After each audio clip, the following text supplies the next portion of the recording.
Pembangunan gedung AKN di Kabupaten Pidijaya oleh Yayasan Buddha Suci tidak ada keterikatan agama.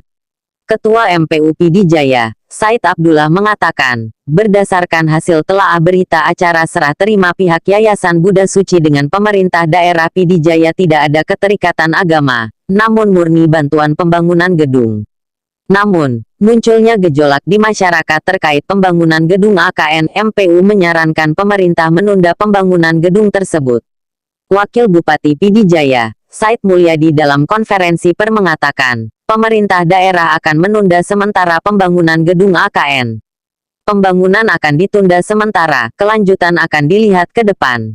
Sementara dengan pihak yang akan membangun gedung AKN sudah saya koordinasi, jelas Said Mulyadi.